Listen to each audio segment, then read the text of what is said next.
Hi dears, എന്തൊക്കെ എല്ലാവരുടെയും വിശേഷം? എല്ലാവരും സുഖമായിരിക്കുന്നോ? അപ്പം മുത്തുമണികളെ ഞാനിന്ന് ഷെയർ ചെയ്യുന്നത് ഒരു കിഡില റെസിപ്പിയാണ് കേട്ടോ. വളരെ എളുപ്പത്തിൽ വളരെ കുറഞ്ഞ ചേരുവകൾ കൊണ്ട് തയ്യാറാക്കിയെടുക്കാൻ പറ്റിയിട്ടുള്ള ഒരു അടിപൊളി ഈവനിങ് സ്നാക്കിൻ്റെ റെസിപ്പിയാണ് ഷെയർ ചെയ്യുന്നത്. വൈകുന്നേരത്തെ ചായയുടെ കൂടെ നല്ല ചൂടോടുകൂടി കഴിക്കാൻ പറ്റിയിട്ടുള്ള നല്ല റെസിപ്പിയാണ് കേട്ടോ. അപ്പോൾ വീഡിയോയിലേക്ക് പോകുന്നതിന് മുമ്പ് വീഡിയോ എല്ലാവരും ഒന്ന് സ്കിപ്പ് ചെയ്യാതെ മുഴുവനായിട്ട് കാണാൻ ശ്രമിക്കണേ. അപ്പോൾ നമുക്കിതെങ്ങനെ ഉണ്ടാക്കുന്നത് നോക്കിയാലോ?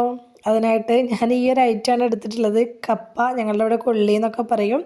ഈ ഒരു ഐറ്റം വെച്ചിട്ടാണ് ഞാൻ ഈ വട തയ്യാറാക്കിയെടുക്കുന്നത് കേട്ടോ. അപ്പോൾ കപ്പ തോലൊക്കെ കളഞ്ഞിട്ട് ഉള്ളിലത്തെ നാരൊക്കെ കളഞ്ഞ് ഇതുപോലെ ഒന്ന് കട്ട് ചെയ്തെടുത്തിട്ടുണ്ട്. ഇനി ഇത് നല്ലപോലെ ഒന്ന് വേവിച്ചെടുക്കാം. നല്ലപോലെ വേവിച്ചെടുക്കുക എന്ന് പറയുമ്പോൾ നല്ലോണം വെന്ത് കുഴഞ്ഞു പോകരുത്. വേവിച്ച് നമുക്ക് ഉടച്ചെടുക്കാൻ പാകത്തിനായിട്ടിരിക്കണം. ഒട്ടും വെള്ളത്തിൻ്റെ അംശമില്ലാത്ത രീതിയിൽ വേവിച്ചെടുത്താൽ ഈ ഒരു രീതിയിൽ വേവിച്ചെടുക്കണം. ഞാൻ വേവിക്കുന്ന ഒന്നും ഇതിൽ കാണിച്ചിട്ടില്ല കേട്ടോ. ഉണ്ട്, ഈ ഒരു രീതിയിൽ വേവിച്ചെടുക്കണം. എന്നാൽ മാത്രമേ നമുക്കിത് ഇതുപോലെ ഒന്ന് ഉടച്ചെടുക്കുമ്പോൾ ഒട്ടും വെള്ളമില്ലാത്ത രീതിയിൽ കിട്ടുള്ളൂ. അങ്ങനെ കിട്ടിയാൽ മാത്രമേ നമുക്കിത് വടയുടെ ഷേപ്പിലൊക്കെ ഒന്ന് ആക്കി ഈസി ആയിട്ട് ചെയ്തെടുക്കാനും പറ്റുള്ളൂ കേട്ടോ.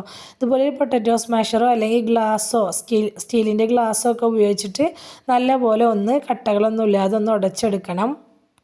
ഒട്ടും കട്ടകളില്ലാത്ത രീതിയിൽ വേണം കേട്ടോ നമുക്കിതൊന്ന് ഉടച്ചെടുക്കാനായിട്ട്. അപ്പോൾ നമ്മളെന്നും ഉരുളക്കിഴങ്ങ് വെച്ചിട്ടൊക്കെ ചെയ്തെടുക്കുന്നതിന് പകരം ഈ കപ്പ വെച്ചിട്ട് ഇതുപോലെ ഒന്ന് ചെയ്തെടുത്ത് നോക്കി കേട്ടോ. അടിപൊളിയാണ്. ചൂടോടെ കൂടി കഴിക്കാനായിട്ട് സൂപ്പർ ടേസ്റ്റാണ് കേട്ടോ. ഞാനിപ്പോൾ കപ്പ കട്ടകളൊന്നുമില്ല നല്ലപോലെ ഉടച്ചെടുത്തിട്ടുണ്ട്. ഇനി അതിലേക്ക് ഞാനൊരു മീഡിയം സൈസിലുള്ള സവാള കുനുകുനാന്ന് കട്ട് ചെയ്തിട്ട് അത് ചേർത്തിട്ടുണ്ട്. മാക്സിമം കുനുകുന കട്ട് ചെയ്തിട്ട് തന്നെ ചേർക്കണം കേട്ടോ. പിന്നെ ഒരു ചെറിയ പീസ് ഇഞ്ചി കട്ട് ചെയ്തിട്ട് അതും ചേർത്ത് കൊടുത്തിട്ടുണ്ട്. എരിവിനായിട്ട് പച്ചമുളക് ചേർത്ത് കൊടുത്തിട്ടുണ്ട്. ഇതൊക്കെ നമ്മളുടെ ഒരു ഇഷ്ടത്തിനനുസരിച്ച് എത്രത്തോളം വേണം നോക്കി അതിനനുസരിച്ച് എടുക്കുക കേട്ടോ. കുറച്ച് കറിവേപ്പിലയും അതുപോലെ തന്നെ കുറച്ച് മല്ലിയില കുനുകുന കട്ട് ചെയ്തിട്ട് അതും കൂടി ചേർത്തിട്ടുണ്ട്. പച്ചമുളക് വലിയ എരിവുള്ള പച്ചമുളകൊന്നും അല്ലായിരുന്നു, അതുകൊണ്ട് കുറച്ച് ചില്ലി ഫ്ലേക്സ് ചേർത്ത് കൊടുത്തിട്ടുണ്ട്. അതല്ലാന്നുണ്ടെങ്കിൽ കുരുമുളക് പൊടി ആയാലും മതി. പിന്നെ നല്ലൊരു ടേസ്റ്റും മണമൊക്കെ കിട്ടാൻ വേണ്ടിയിട്ട് ഒരു ടേബിൾ സ്പൂണോളം സാമ്പാർ പൊടി ചേർത്ത് കൊടുത്തിട്ടുണ്ട്. നല്ല ടേസ്റ്റാണ് കേട്ടോ ഇതിലേക്ക് സാമ്പാർ പൊടി ചേർത്ത് കൊടുക്കുമ്പോൾ. പിന്നെ ഇതിലേക്ക് 2 ടേബിൾ സ്പൂൺ അരിപ്പൊടി കൂടി ചേർത്ത് കൊടുത്തിട്ടുണ്ട്. ഈ കപ്പ കുറച്ച് ഒട്ടുന്ന പരുവത്തിലുള്ളതായതുകൊണ്ട് തന്നെയാണ് ഇതിലേക്ക് അരിപ്പൊടി ചേർത്ത് കൊടുത്തിട്ടുള്ളത്. പിന്നെ ഞാൻ കപ്പ നല്ലോണം ഉപ്പിട്ടിട്ടാണ് പുഴുങ്ങിയെടുത്തിട്ടുണ്ടായിരുന്നത് കേട്ടോ. അതുകൊണ്ട് തന്നെ ഞാൻ ഇതിലേക്ക് ഇനി ഉപ്പ് ചേർത്ത് കൊടുക്കുന്നില്ല. വേണമെങ്കിൽ മാത്രം നോക്കിയിട്ട് ചേർക്കാമല്ലോ എന്ന് വിചാരിച്ച് ഈ സമയത്ത് ഉപ്പ് ചേർത്തിട്ടില്ല. അപ്പോൾ ഉപ്പ് ചേർത്ത് കൊടുക്കേണ്ടവർ ഈ സമയത്ത് ഉപ്പ് ചേർത്ത് കൊടുക്കുക കേട്ടോ. ഇനി ഇതിങ്ങനെ കൈവച്ച് നല്ലപോലെ ഒന്ന് കുഴച്ച് മിക്സാക്കി എടുക്കണം. നന്നായിട്ട് തന്നെ ഒന്ന് കൈവച്ച് അമർത്തി കുഴച്ച് മിക്സാക്കി എടുക്കണം. അപ്പോൾ ചെറുതായിട്ട് തന്നെ കയ്യിൽ ഒട്ടിപ്പിടിക്കും കേട്ടോ കപ്പ ആയതുകൊണ്ട് തന്നെ. പക്ഷേ ഇതുപോലെ ഈസി ആയിട്ട് തന്നെ ഇത് കുഴച്ചെടുക്കാനും പറ്റും. നല്ല പോലെ ഒന്ന് കുഴച്ചെടുത്ത ശേഷം ഇതുപോലെ കയ്യിൽ കുറച്ച് ഓയിലാക്കി കൊടുക്കുക. എന്നിട്ട് ഇതുപോലെ സ്പൂൺ എന്തെങ്കിലും വെച്ചിട്ട് കുറച്ചെടുത്തിട്ട് വേണം കേട്ടോ ഇതൊന്ന് ഉരുട്ടിയെടുക്കാനായിട്ട്. അപ്പോൾ കയ്യിൽ ഒട്ടിപ്പിടിക്കാതിരിക്കാനും വേണ്ടിയിട്ടാണ് സ്പൂൺ വെച്ചിട്ട് കുറേശ്ശെ എടുക്കണം എന്ന് പറഞ്ഞിട്ടുള്ളത്.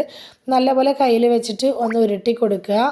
ഉരുട്ടിയ ശേഷം ഒന്നങ്ങ് പ്രസ് ചെയ്തിട്ട് പരത്തിയ ശേഷം ഇതുപോലെ നടുവിലൊരു ഹോൾ ഇട്ട് കൊടുക്കുക കേട്ടോ. നമ്മുടെ ഉഴുന്നുവടയൊക്കെ ആക്കി എടുക്കുന്ന പോലെ. പക്ഷെ ഉഴുന്നുവടയ്ക്ക് ഹോൾ ഇട്ട് കൊടുക്കുന്ന അത്ര ബുദ്ധിമുട്ടൊന്നും ഇതിനില്ല. ഇത് ഈസി ആയിട്ട് തന്നെ ചെയ്തെടുക്കാൻ പറ്റും കേട്ടോ. ഞാനിപ്പോൾ ഒരെണ്ണം അതുപോലെ ചെയ്തെടുത്തിട്ടുണ്ട്. ബാക്കിയുള്ളതും കൂടി അതുപോലെ ചെയ്തെടുക്കുകയാണേ.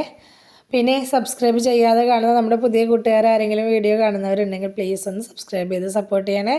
കൂടെയുള്ള ബെൽ ബട്ടണും കൂടി ഒന്ന് ക്ലിക്ക് ചെയ്ത് വെക്കുകയാണെങ്കിൽ ഞാനിടുന്ന പുതിയ വീഡിയോസിൻ്റെയൊക്കെ നോട്ടിഫിക്കേഷൻ നിങ്ങൾക്ക് കിട്ടുന്നതായിരിക്കും.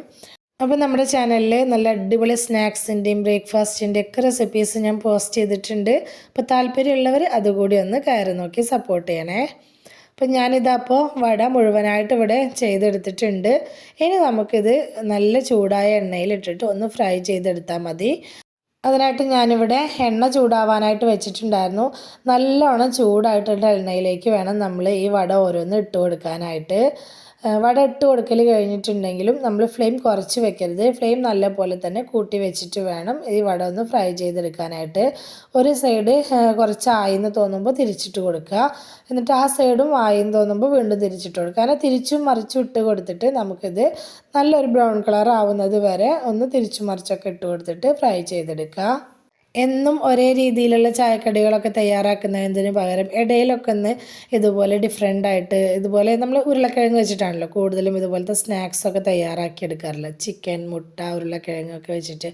അപ്പോൾ കപ്പ വെച്ചിട്ട് ഇതുപോലെ ചെയ്ത് നോക്കാത്തവരുണ്ടെങ്കിൽ ഒന്ന് ചെയ്ത് നോക്കണേ. അപ്പോൾ എന്തായാലും നമുക്ക് ഇഷ്ടമാവുന്ന ഒരു ഇതും കൂടിയാണ്. ഞാൻ പറഞ്ഞിട്ടില്ല ഇതിൽ സാമ്പാർ പൊടി ചേർത്തിട്ടുണ്ടല്ലോ അത് കുഴച്ചെടുക്കുന്ന സമയത്ത്.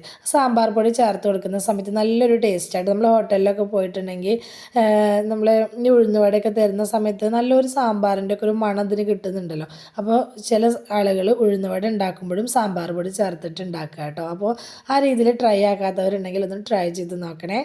അപ്പോൾ ഞാൻ നമ്മുടെ വട മുഴുവനായിട്ട് ഇവിടെ ഫ്രൈ ചെയ്തെടുത്തിട്ടുണ്ട്. അപ്പോൾ നമ്മുടെ ഇന്നത്തെ കപ്പ വടയുടെ റെസിപ്പി എല്ലാവർക്കും ഇഷ്ടമായി എന്ന് വിചാരിക്കുകയാണ്. ഇഷ്ടമായിട്ടുണ്ടെങ്കിൽ എല്ലാവരും മറക്കാതെ ലൈക്ക് ചെയ്യണേ. നിങ്ങളുടെ അഭിപ്രായങ്ങളെല്ലാം കമൻറ്റായിട്ട് പറയണം.